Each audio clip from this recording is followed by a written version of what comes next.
آج بھی ایسا ہی ہے سما پاکستان کے اندر کہ پرچم امریکہ کے نیچے بھی پاکستانی کھڑے ہوئے نظر آ رہے ہیں، اور فلسطین اور ایران کے ساتھ بھی پاکستانی کھڑے ہوئے نظر آ رہے ہیں، یعنی حمایت میں کھڑے ہوئے نظر آ رہے ہیں۔ ٹرمپ کے ساتھ بھی لوگ کھڑے ہوئے ہیں، اور ٹرمپ کے پسندیدہ حکمرانوں میں پاکستان کے حکمران شامل ہیں۔ اب ٹرمپ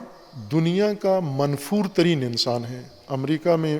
سروے کرائیں کہ سب سے زیادہ نفرت کس سے ہے، تو آج بالاتفاق پہلے نیتن یاہو سے تھی، لیکن ابھی ٹرمپ سے ہے۔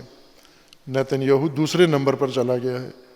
ٹرمپ سے ساری دنیا کو نفرت ہے،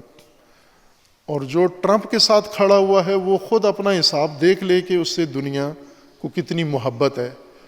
اور ٹرمپ پر ساری دنیا لعنت کرتی ہے۔ تو جس کو لعنت کا شوق ہے آج وہ ٹرمپ کے ساتھ جا کر کھڑا ہو جائے گا، اور ظاہر ہے کہ یہ اگر آپ کو لعنت کا شوق ہے تو دنیا لعنت کرنے میں بخیل نہیں ہے، اور کرتے ہیں، ہر اس لعنتی پر لعنت کرتے ہیں جو لعنت کو خود خریدتا ہے اپنے لیے۔ پاکستان میں اس وقت جو صورتحال بنی ہوئی ہے وہ بہت پیچیدہ ہے۔ بائیں کہ جنگ ایران لڑ رہا ہے، نقصان ایران کا ہو رہا ہے، لیکن دشواری پاکستان کے لیے بنی ہوئی ہے، پریشانی پاکستان کے لیے بنی ہوئی ہے۔ پاکستان کی سیاست اور پالیسی ایسے ہے ہمیشہ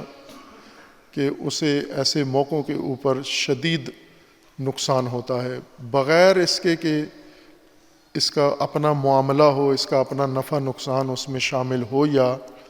نہ ہو۔ بارہا توبہ کر چکا ہے پاکستان کہ ہم کسی کی جنگ نہیں لڑیں گے، کسی اور کے مارکے میں قدم نہیں رکھیں گے،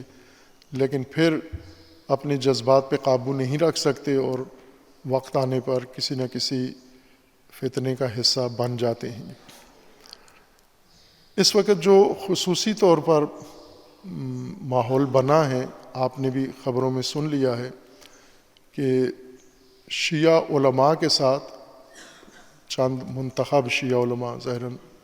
15 یا 20 کی تعداد میں تھے، پاکستان سے زیادہ تر اسلام آباد کے تھے نمائندگان شیعہ علماء، لیکن باقی بھی شہروں سے اکا دکا اس میں شریک ہوئے ہیں، اور ان کے ساتھ آرمی چیف نے ملاقات کی ہے،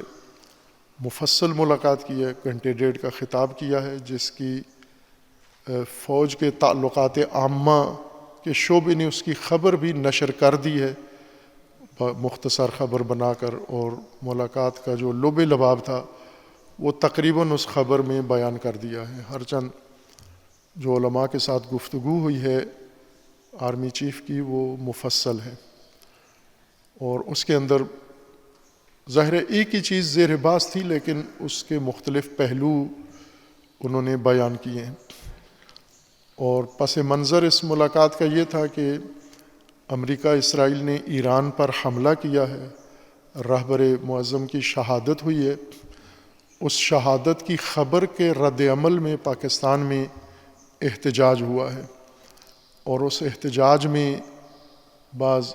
مومنین، بچے، جوان شہید ہوئے ہیں، اور کچھ شہروں میں احتجاج کرنے والوں نے کچھ اداروں پر یا افراد پر حملے کیے ہیں، جیسے گلگت بلتستان میں۔ تو اسی فضا میں یہ ملاقات تھی، اور اسی بارے میں انہوں نے اپنے فرامین بتائے ہیں، اور اپنا ارادہ ریاست کا علماء کو ایک طرح سے شیعہ قوم، شیعہ علماء و شیعہ قائدین کو پیغام دیا ہے کہ اس فضا میں جو نیوز چینل جس چیز کو ہیڈ لائن بنا کے نشر کر رہے ہیں وہ یہ ہے کہ کسی دوسرے ملک کی خاطر پاکستان کے اندر کوئی احتجاج یا کوئی مظاہرہ یا تشدد کی اجازت نہیں دی جائے گی، یعنی دوسرے لفظوں میں یعنی ایران کی حمایت میں پاکستان میں اگر کوئی اس قسم کا تشدد والا واقعہ ہوتا ہے تو اس کی اجازت نہیں دی جائے گی۔ اس بات کو میں تجزیہ رات کے تجزیاتی گفتگو میں زیادہ مفصل بیان کروں گا، اس کا پس منظر بھی، اور سر دست یہ کہ تشیع ابھی ایران جنگ تو ابھی شروع ہوئی ہے، لیکن پارا چنار کے ماجرا سے تشیع پاکستان کے بارے میں ایک واضح حکمت عملی پاکستان میں سامنے آئی ہے۔ پارا چنار میں جب واقعات ہوئے، تلخ واقعات ہوئے، خونی واقعات ہوئے، تشدد ہوا، حملے ہوئے اور قتل و غارت ہوئی، اور پھر اس کے بعد راستے بند ہوئے اور مذاکرات ہوئے، عوامی حقوق بنیادی سلب ہوئے اور شدت اختیار کی گئی اور راستے نہیں کھولے گئے، اور لاکھوں لوگوں کو ان کی زندگیاں مشکل میں ڈالی گئیں، اور جو بھی دروازہ امن کے لیے یا گفتگو کے لیے کھٹکھٹایا جاتا تھا وہ بند ہی ملتا تھا۔ بالآخر مقامی لوگوں نے آپس میں ہی تفاہم کر کے آہستہ آہستہ ماحول کو کسی طرح سازگار بنایا ہے، لیکن یہ دیر پا نہیں ہے، کسی وقت پھر چھوٹا سا حادثہ پھر اس خطے کے اندر آگ بھڑکا سکتا ہے۔ جبکہ خیبر پختونخوا مکمل طور پر دہشت گردی کی لپیٹ میں ہے۔ یہ علاقہ ایسا ہے جس میں کوئی اور ایشو شروع ہونا ہی نہیں چاہیے، نہ مذہبی، نہ دینی، نہ کسی اور طرح کا۔ اور اسی وقت سے ہم نے یہ اشارہ دیا تھا، اشارہ نہیں بلکہ کھول کے کہا تھا کہ تشیع کے بارے میں ایک دفعہ پھر ضیاء الحق کے زمانے کی پالیسی دوبارہ پیدا کر لی گئی ہے اور وہی پالیسی بنا لی گئی ہے۔ تشیع ستیزی، تشیع کی سرکوبی اور تشیع کے اوپر دباؤ اور قتل و غارت جو 80 کی دہائی میں شروع ہوئی تھی، بالکل ہو بہو وہی ماحول دوبارہ تکرار ہو رہا ہے۔ وہی سرکاری ادارے اور سرکاری عناصر اور مفتی اور فرقہ باز تکفیری مل کے ایک بیانیہ لے کر چلتے ہیں، اس وقت بھی اور ابھی بھی۔ اس وقت بھی جو پس پردہ، پس منظر میں جو چیز تھی وہ ایران ہی تھا، ایران کا انقلاب تھا۔ 80 کی دہائی میں جو ماحول پاکستان میں شروع ہوا، ظاہراً بزرگ چاندے کو ہوں گے جو یہاں بیٹھے ہیں، انہیں پتہ ہوگا، باقیوں کو 80 کی دہائی یاد نہیں ہے، 90 کی، کہ کیا پاکستان میں کیا قیامت گزری ہے اور کیا کیا گیا ہے تشیع کے ساتھ۔ یہ ماحول بنایا گیا۔ اس وقت بھی ایران کا انقلاب وقوع پذیر ہوا تھا اور اس انقلاب سے ضیاء الحق بوکھلا گئے اور انہوں نے تشیع پاکستان کو سرکوب کرنے کے لیے باقاعدہ پلاننگ شروع کر دی۔ آج پھر ایران ہی کے حادثات پھر پاکستانی تشیع کے لیے وہی ماحول گویا مؤثر ہو کر بنا رہے ہیں اور اسی طرح کی سوچ پھر جنم لے رہی ہے پاکستان کے اندر۔ یہ بات واضح طور پر ایک ظاہر ہے، میں کوئی شیعہ رہنما، شیعہ قائد، لیڈر نہیں ہوں، میں مکتب تشیع، مذہب تشیع کا ادنیٰ طالب علم ہوں اور شیعہ جمعیت کا ایک حصہ ہوں، لیکن یوں نہیں کہ شیعہ جمعیت بے حیثیت فرقہ، بلکہ ہمارا موقف امت اسلامیہ ہے، فرقوں سے بالا تر، شیعہ سنی سب ایک امت واحدہ، یہ ہمارا اصولی بیانیہ ہے اور موقف ہے۔ ہم شیعہ سنی میں تقسیم نہ ہوں، بٹیں نہیں، پاکستان میں بالخصوص۔ اس کے لیے ہم نے عملی کوششیں بھی کی ہیں اور اس کو ثابت بھی کیا ہے، اس کے ثبوت موجود ہیں۔ اور دوسرا یہ کہ شیعہ کو دو میدانوں میں ہرگز نہیں جانا چاہیے۔ اگر کوئی ریاست چاہتی ہے، سرکار چاہتی ہے یہ کام کریں تو بھی شیعہ اس کا حصہ نہ بنے، کوئی سیاسی جماعت یہ چاہتی ہے تو بھی شیعہ اس کا حصہ نہ بنے، کوئی شیعہ عالم ذاکر یہ چاہتا ہے تو بھی شیعہ اس دو وادیوں میں نہیں اترنا، نہ اتریں۔ بسا اوقات حالات ایسے پیدا کر دیے جاتے ہیں کہ لوگ اپنے آپ کو مجبور سمجھتے ہیں کہ اب ہمارے پاس کوئی اور چارہ نہیں رہا ہے۔ جیسے پارا چنار کے اندر جو حالات بنائے گئے تھے تو اس وقت بھی ہم نے کہا تھا کہ پارا چنار کے سارے راستے بند کر کے تو صرف ایک راستہ ان کے لیے چھوڑا ہے کہ وہ ریاست کے خلاف اٹھیں، قیام کریں، جو نہیں کرنا چاہیے۔ اور پارا چنار کے قیادت نے، مومنین نے بہت ہی بصیرت کا ثبوت دیا ہے۔ جو جال ان کے لیے بنا گیا تھا، پھینکا گیا تھا، اس کے وہ اسیر نہیں ہوئے اور اس کا شکار نہیں ہوئے، اور انہوں نے بڑی تدبیر کے ساتھ اس مسئلے کو آگے بڑھایا اور نمٹایا ہے۔ ہر چند ٹلا نہیں ہے وہ خطرہ، باقی ہے اپنی جگہ پر، لیکن جو بن چکا تھا ماحول اس میں سے کسی حد تک وہ باہر آئے ہیں۔ یہ انہی کو کریڈٹ جاتا ہے، انہی نے یہ حکمت عملی اپنائی ہے۔ ایک کام جو شیعہ کے لیے باقاعدہ منصوبہ موجود ہے اور مختلف طبقات مل کے، تکفیری بھی، سرکاری کچھ لوگ، متعصب لوگ، کچھ بیرونی ایجنٹ، کچھ امریکی یا کچھ دوسرے یا بیرونی عناصر کچھ اور، کہ شیعہ کو ریاست کے مقابلے میں کھڑا کیا جائے۔ یہ سینیریو موجود ہے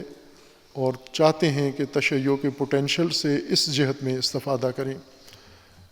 ہر چند ریاست کا سلوک، رویہ شروع سے تشیع کے ساتھ منصفانہ نہیں رہا ہے۔ مجموعی طور پر اگر دیکھیں تو تشیع کے حقوق بھی پورے نہیں دیے گئے، لیکن ان تمام چیزوں کے بہانہ بنا کر شیعہ کو ریاست کے مقابلے میں کھڑا نہ کیا جائے۔ چونکہ مثلا ضیاء الحق تشیع کو کھڈے لائن لگانے کے لیے اس نے سر توڑ کوشش کی، کوئی کسر چھوڑی نہیں اس نے، لیکن خود مر گیا، دفن ہو گیا، بھول گیا۔ تشیع آج بھی پاکستان میں موجود ہے۔ پاکستان کا، تشیع کا پاکستان سے جتنا گہرا رشتہ ہے، میں دعوے سے کہہ سکتا ہوں اتنا کسی اور کا نہیں ہے۔ نہ کسی جرنیل کا اتنا مضبوط رشتہ ہے، نہ کسی مفتی کا اتنا مضبوط رشتہ ہے، نہ کسی سیاسی جماعت کا اتنا مضبوط رشتہ ہے، نہ کسی سیاسی رہنما کا اتنا مضبوط رشتہ ہے، نہ کسی جاگیردار کا اور پاکستان کو لوٹنے والوں کا اتنا مضبوط رشتہ ہے جتنا مضبوط رشتہ تشیع کا پاکستان کے ساتھ ہے۔ چونکہ پاکستان کا بانی شیعہ ہے، قائد اعظم محمد علی جناح شیعہ ہے، اور صرف وہ نہیں ہیں بلکہ ایک پوری ٹیم مسلم لیگ بنانے والے شیعہ تھے سارے۔ مسلم لیگ جس نے پاکستان بنایا ہے، مسلم لیگ بنانے والی جماعت کو بنانے والے سارے اکابرین شیعہ تھے۔ سرمایہ سارا شیعہ کا لگا ہے، دولت ثروت شیعہ کی لگی ہے۔ تو شیعہ کا تو بہت گہرا رشتہ ہے پاکستان کے ساتھ۔ تو جس جمعیت کا، جس سلسلے کا اتنا گہرا تعلق ہو کہ اس کے خون سے اور اس کے مال سے جو ملک بنا ہو، یہ ہم آج آسانی سے اسے کہیں کہ آپ پاکستان کے مقابلے میں یا ریاست کے مقابلے میں لے آئیں۔ ہمارے نزدیک ریاست طاقتور لوگوں کا نام نہیں ہوتا۔ ریاست سے مراد پاکستان ہے، ریاست سے مراد پاکستان کی سرزمین ہے، ریاست سے مراد پاکستان کا مستقبل ہے، پاکستان کا نظام ہے، پاکستان کی سالمیت ہے، پاکستان کی سرحدیں ہیں، پاکستان کا مستقبل ہے۔ اور یہ سب کا سب شیعہ نے تاریخ میں بھی اس کے لیے قربانیاں دیں اور ابھی بھی دینے کے لیے تیار ہیں اور دے رہے ہیں۔ لیکن بعض عناصر کی یہ کوشش ہوتی ہے کہ وہ اپنے مفادات کی خاطر تشیع کو ریاست کے مقابلے میں لے کر آئیں، کہ یہ بالکل شیعہ ہوشیار رہیں، اس پہلو سے جاگتے رہیں کہ کوئی یہ استفادہ ان سے نہ کرے۔ کتنی قتل و غارت ہوئی پاکستان کے اندر، لیکن شیعہ نے پاکستان کے خلاف کبھی بھی، بائیں کہ ریاستی ادارے اور سرکاری ادارے اس قتل و غارت میں ملوث رہتے تھے، قاتلوں کو پناہ دیتے تھے، قاتلوں کی حمایت کرتے تھے اور قاتلوں کی سرپرستی کرتے تھے، اور ابھی تک وہ قاتل آپ نے محفوظ رکھے ہوئے ہیں، سرمایہ بنا کر وہ موجود ہیں، ان کی سرپرستی آج بھی کر رہے ہیں۔ لیکن اس کے باوجود بھی تشیع نے انتقاماً ملک کے خلاف، ریاست کے خلاف کوئی رجحان پیدا نہیں کیا اور نہ کریں گے انشاءاللہ۔ دوسری چیز جو پاکستان بچائیں گے، پاکستان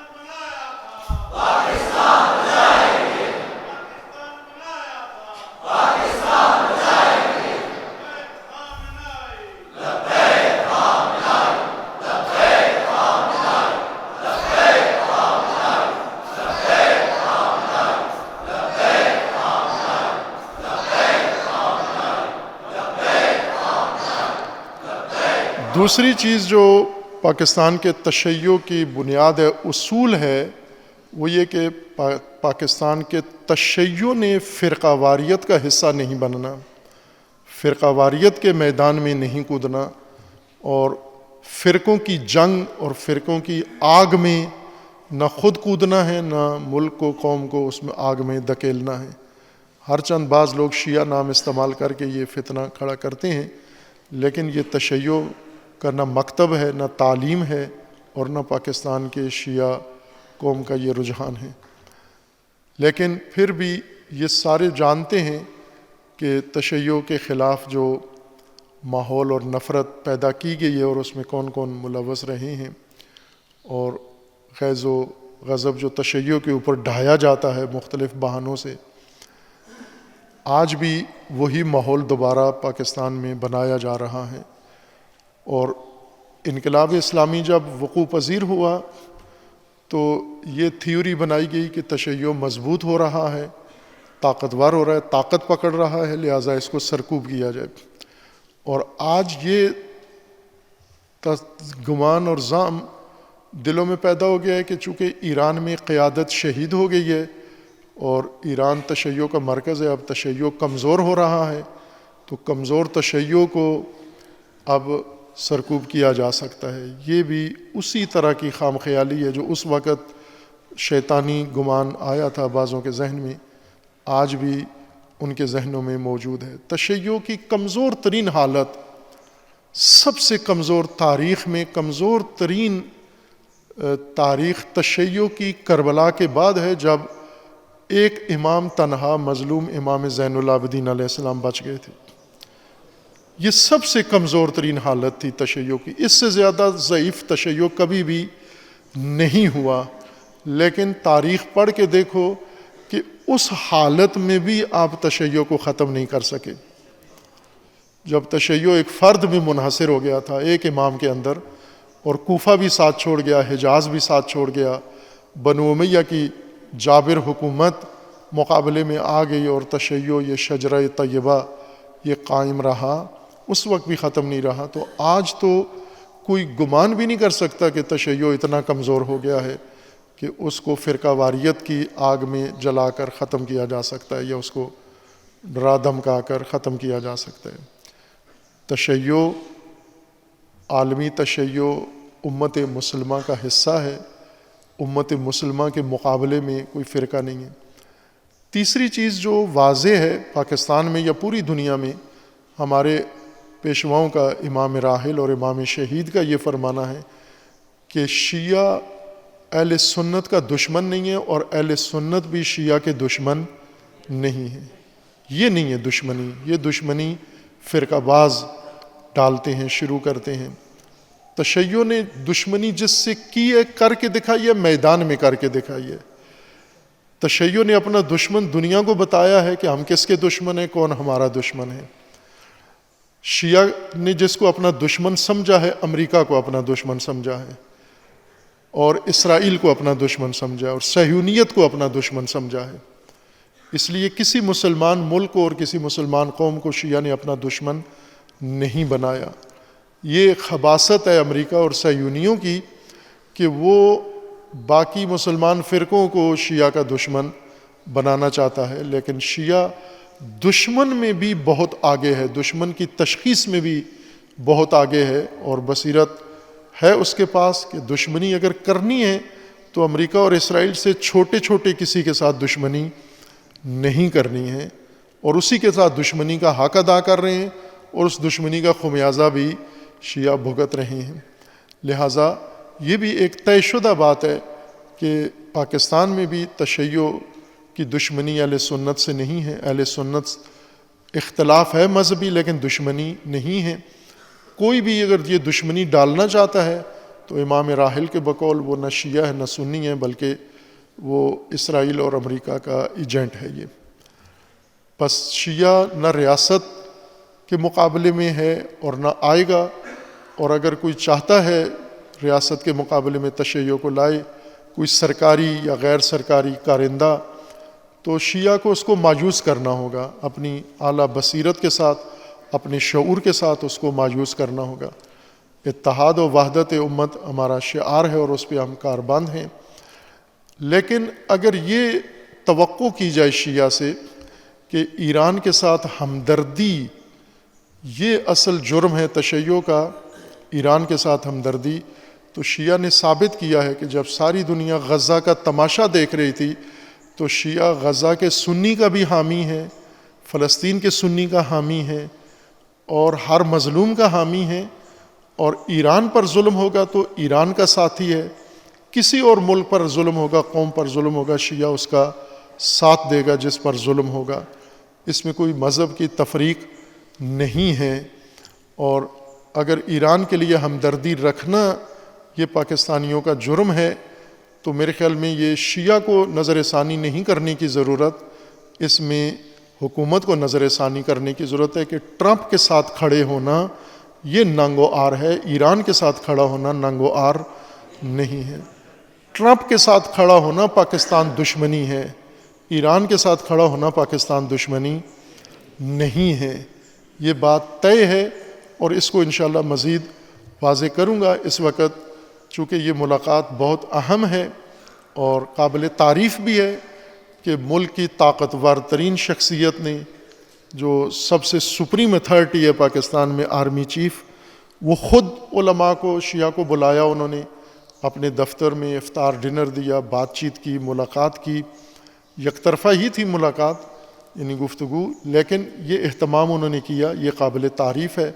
اور اپنی حساسیت شیعہ علماء کو بتائی ہے. اب شیعہ علماء و قیادت کا کام ہے کہ وہ بھی اسی طرح آپس میں بیٹھ کر اس ملاقات پر یہ سرسری نہ لیں اس کو. جب ملک کی طاقتور ترین شخصیت، سپریم طاقت ان حالات میں، بنے ہوئے حالات میں آتے ہیں اور صراحت کے ساتھ اپنا موقف بیان کرتے ہیں اور پیغام دیتے ہیں شیعہ قوم اور اکابرین کے نام، تو ان کو بھی چاہیے کہ یہ اس ملاقات کو سیریس لیں اور سنجیدگی سے لیں اور ایک لاحہ عمل بنائیں. چونکہ عموماً اس سطح کی ملاقاتیں پولیس افسران کے ذریعے کی جاتی ہیں، علاقے کے اندر police, S P, S S P, D I G, بہت اہم ملاقات ہو تو آئی جی بھی کر لیتے ہیں، یا پھر ڈی سی، کمشنر یا ڈپٹی کمشنر یہ ملاقات کر لیتے ہیں، یا پھر منسٹر، متعلقہ منسٹری کا منسٹر کر لیتا ہے. یہ پہلی دفعہ ہے. ویسے تو آرمی چیف کی ملاقاتیں مشترکہ تمام مسالک کے علماء سے کئی دفعہ ہو چکی ہیں، لیکن صرف شیعہ علماء سے ملاقات، اور وہ بھی منتخب، اور ان حالات میں یہ ایک پہلی دفعہ یہ کام ہوا ہے. تو اس موقع کو شیعہ علماء کو بھی غنیمت سمجھنا چاہیے اور انہیں بھی اس پر سنجیدگی سے غور و فکر کرنا چاہیے. اور جو ملک کو درپیش چیلنج ہے، پاکستان جس صورتحال میں دوچار ہے اور جو خطے کی صورتحال ہے، اور اس میں جو پاکستان کی پالیسیاں ہیں اور جو عوام ہیں، ان کے بارے میں یہ اپنا موقف بیان کریں، اور جو ریاست کے تحفظات ہیں ان کو بھی ملحوظ خاطر رکھیں اور انہیں بتائیں، اور جو اپنے قومی فرائض ہیں وہ بھی بتائیں. ظاہر ہے جو اس وقت پاکستان کے اندر صورتحال ہے، ایران کے بارے میں صرف شیعہ نہیں، پوری پاکستانی قوم ایران کے ساتھ ہے اس وقت. اگر یہ کہا جاتا ہے کہ اگر جن کو ایران کے ساتھ ہمدردی ہے تو ایران چلے جائیں، تو مولانا فضل الرحمان کو بھی پھر ایران جانا پڑے گا، حافظ نعیم الرحمان کو بھی ایران، پاکستان چھوڑ کے ایران جانا پڑے گا. اسی طرح مفتی تقی عثمانی صاحب کو بھی پاکستان چھوڑ کے ایران جانا پڑے گا، مفتی منیب صاحب کو جانا پڑے گا، طارق جمیل صاحب کو پاکستان چھوڑ کے ایران جانا پڑے گا، چونکہ ان سب کی ہمدردیاں ایران کے ساتھ ہیں. حامد میر کو جانا پڑے گا اور بڑے بڑے نامور صحافی ان جیسے، ان سب کو جانا پڑے گا. اور میرے خیال میں یہ 25 کروڑ میں سے 24 کروڑ کو پاکستان سے جانا پڑے گا، چونکہ محتاط اندازے کے مطابق 24 کروڑ عوام کی ہمدردیاں ایران کے ساتھ ہیں، ٹرمپ کے ساتھ نہیں ہیں. تو ایران کی حمایت اتنی سنگین ہو رہی ہے، جبکہ یہ بات جو ریاست کے تحفظات ہیں کہ اگر احتجاج ہوتا بھی ہے تو اس احتجاج میں تشدد نہ ہو. گلگت بلتستان میں جو کام ہوا ہے وہ اس کی تحقیق کی جائے باقاعدہ. اور ہمیں خود اس بات پر تشویش ہے کہ اگر رہبر کی شہادت پر عکس العمل ہوا ہے تو فوجی تاسیسات پر حملہ کرنا یا فوجیوں کو مارنا یہ کوئی جواز اس کا نہیں ہے، کوئی اس کی تائید نہیں کرتا، اور اس کی تحقیق کی جائے۔ جیسا کہ میں نے کہا کہ بعض سیاسی جماعتیں جو ریاست مخالف ہیں اس وقت واضح وہ چاہتی ہیں تشیع کو ریاست کے مقابلے میں لائیں، تو اگر سیاسی لوگ بیچ میں گھستے ہیں یا کچھ اور لوگ گھس کے یہ کاروائیاں تشیع کے کھاتے میں ڈال دیتے ہیں تو تشیع کو بھی اس سے دوری اختیار کرنی چاہیے اور محتاط رہنا چاہیے۔ لیکن اس وقت اگر موجودہ فضا میں تشیع کے اوپر یہ دباؤ ڈالا جاتا ہے کہ ایران کے ساتھ ہمدردی چھوڑ دیں، میرے خیال میں یہ زیادہ مشکلات پیدا کر دیں گی، یہ زیادہ بڑی مشکلات پیدا کریں گی۔ اس وقت پوری پاکستانی قوم، عوام، سب کے سب ایران کے حمایت میں ہیں۔ سروے کروا لیں، آپ سرکاری ملازمین کا سروے کروا لیں، پاکستان کا سروے کروا لیں، ٹرمپ کے بارے میں سروے کروا لیں کہ پاکستانی ٹرمپ کے بارے میں کیا سوچتے ہیں۔ ہر پاکستانی، میرے خیال میں شیرخوار بچہ جو آج پیدا ہوا ہے وہ بھی ٹرمپ پر لعنت کرتا ہے، وہ اتنا منفور انسان ہے۔ تو غور نظر ثانی ہمارے حکمرانوں کو کرنی چاہیے کہ یہ شرمندگی ہے اس مارکے میں ٹرمپ کے ساتھ کھڑے ہونا۔ ایران کے ہمدردی یہ کوئی نہ پاکستان کے لیے خطرہ ہے اور نہ تشیع کا اس میں کوئی جرم ہے اور نہ ہی ملت پاکستان کا ہے۔ ہماری